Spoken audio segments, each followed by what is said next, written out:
hovering over the area.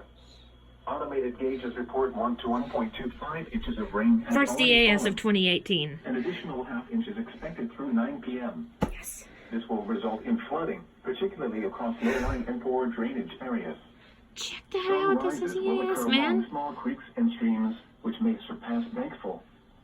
Some locations that will experience flooding include Huntington, Ashland, Ironton, Grayson, Gallup Police, Louisa, Coal Grove, Wayne, Chesapeake, Proctorville, Blaine, Beach Fork State Park, Cannonsburg, Lake Vesuvius, Grayson Lake State Park, Yatesville Lake State Park, Barbarossville, Kenova, Milton, and Gedlettsburg. Turn around. Don't drown when encountering flooded roads.